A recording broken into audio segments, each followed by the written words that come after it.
The human race is growing in number every day, but at the same time we're building up into the skies to accommodate our ever-growing population. We're also digging deeper into the ground to find out more about the people and places who came before us. Barely a day goes by without somebody finding something that sheds new light on how our ancestors used to live. And we're very happy to be able to bring you some great recent discoveries in this video. Building an artificial island sounds like a major construction project. Creating a piece of land where none existed beforehand sounds like the kind of task that should require the very latest modern technology.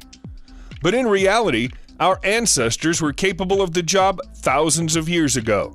Thanks to a recent study in Scotland, we now know that it was happening even longer ago than we thought.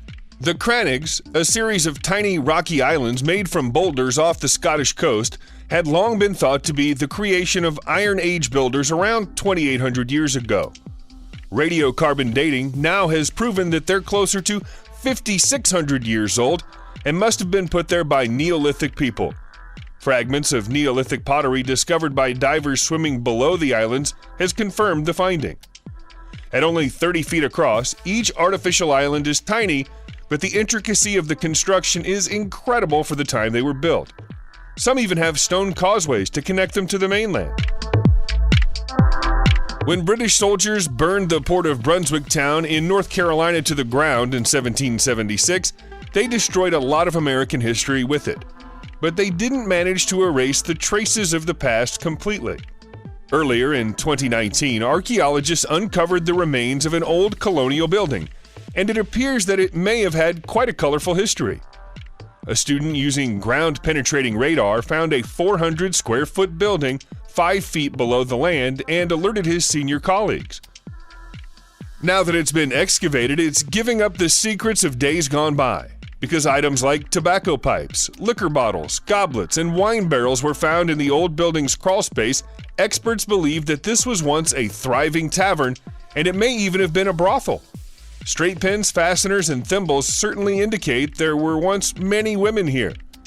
Helpfully, an Irish halfpenny minted in 1766 has provided a rough date for the archaeologists, who say that the find is a time capsule from the America of the 1700s. The ancient Mayans had a special affinity for jade stone, using it as a construction tool for many of the items that the rest of the world made out of either stone or steel. That makes Mayan tools easy to identify when they're found. But nobody was expecting one to turn up in a salt mine. In our culture, there are some materials, like diamonds, which are reserved for decorative jewelry, and other materials, like iron, which are primarily reserved for construction. The Mayans had no such interest in grouping their materials. It was jade for jewelry, jade for ornaments, and jade for hand tools. A team from Louisiana State University of the USA found the gouge tool in what was once a Mayan salt works in Belize. Amazingly, it still had a handle attached. Crafted from rosewood from Honduras, it's becoming increasingly apparent that the Maya relationship with jade was more utilitarian than we once thought. Previously, we believed they only used it for rituals and ceremonies. Apparently, this wise old civilization was a little less precious than we are today. If the Mayans were still alive today, they'd probably be filing a huge lawsuit against DC Comics for plagiarism and copyright infringement. Take one look at this and tell us it's not Batman's outfit. The Caped Crusader looks to have been inspired by the design of Camazotz, a Mayan god with the body of a man and the head of a bat, right down to having a mask covering his face and pointy ears. The famous Mayan Codex describes him as using one hand to hold his knife and the other to seize his victim. Maybe he was avenging the death of his parents. In fairness, we must point out that the designer of this outfit was aware of both Batman and Camazotz. It's the work of designer Christian Pacheco, who was invited to reimagine Batman on The Dark Knight's 75th anniversary in 2014. Still though, all he did was copy the design that was laid out by the Mayans. Pacheco no longer knows where the mask is. It was sold to a private collector. We wonder if it was a Mr. B. Wayne. If there's one person in the whole world you probably wouldn't associate with worshiping Satan, It's the Queen of England. Not least because she's also the head of the Church of England, which tends not to be on the devil's side. Despite that, some very satanic artifacts recently turned up in Holywood Park, a Scottish estate owned by the Queen. The chilling discoveries include a concrete altar and a plaque made of metal depicting a horned beast and a terrified woman inside a pentagram. The design appears to be pagan. Even more chillingly, they vanished soon after they were discovered, and before anyone could investigate them further. The UK Pagan Council, which exists, said that pagans wouldn't normally use a concrete altar in ceremonies because pagans prefer to use natural materials like stone or wood. It's doubtful the Queen would know anything about what they were or why they were there, but perhaps she should have a look through her family tree to see if any of her relatives dabbled with the occult. Finding something that appears to be made out of the wrong material is always fascinating to scientists. Pagans don't usually use concrete, and Romans didn't often make sarcophagi out of lead. But we now have evidence that it happened occasionally.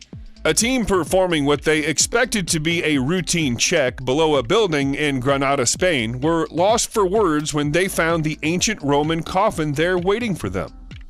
The discovery happened close to the Granada Cathedral, where construction work was being performed on the Via Maina building.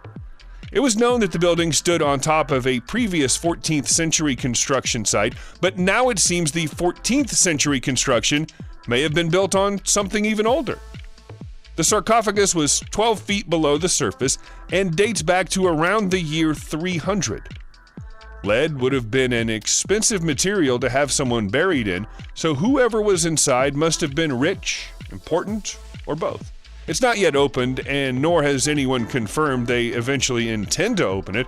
By removing the sandstone and clay which currently coats it, it's hoped that an inscription will be revealed, which could help identify the occupant.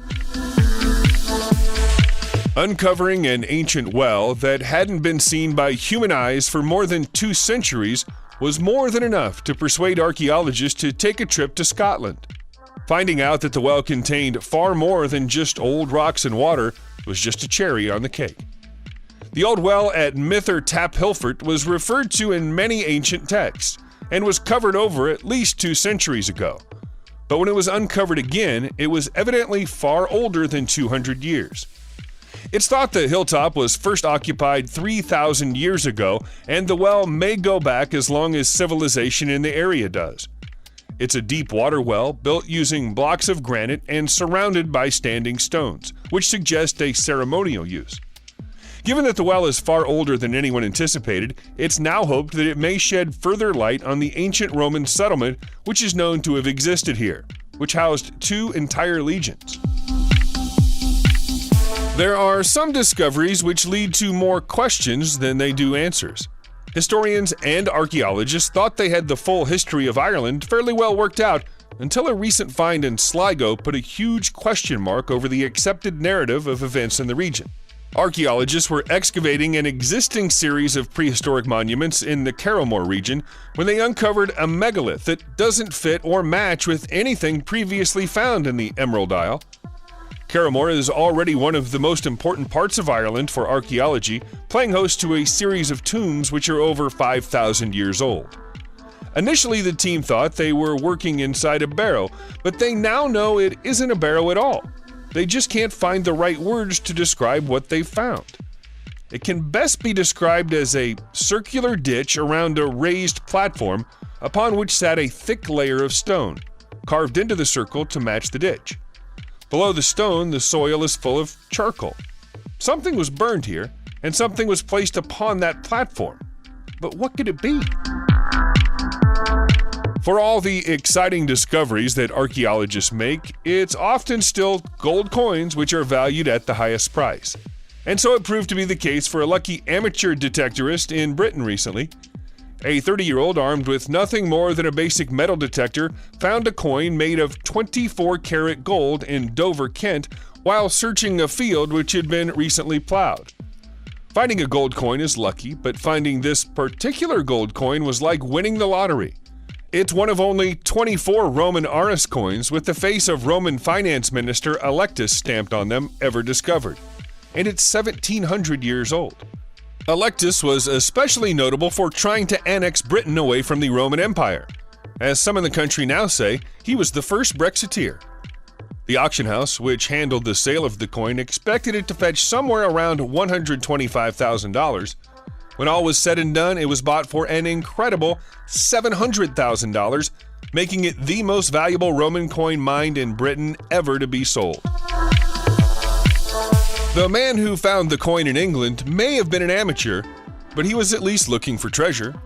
The farmer who found one of the most incredible burial discoveries in Russian history was just tending to his ground when he stumbled across it.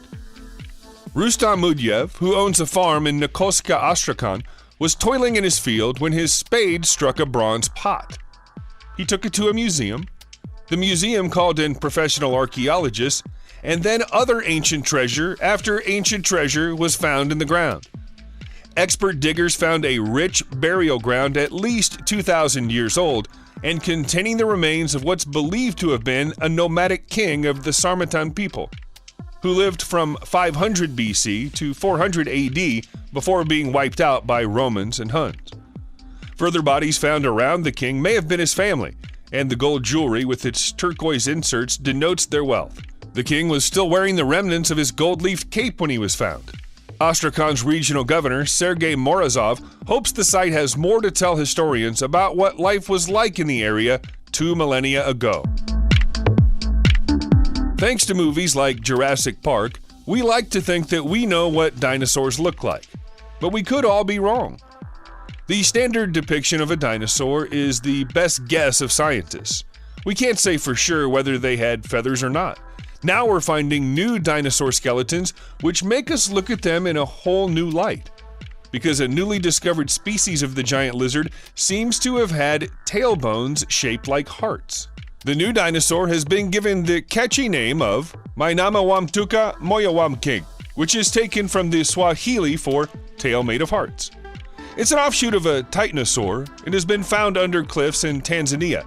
The new and slightly cute bones are seen as a crucial part of the jigsaw when it comes to discovering more about titanosaurs, of which very little is known other than the fact that they were huge. As an estimate, the dinosaur this skeleton belonged to would have weighed approximately 76 tons.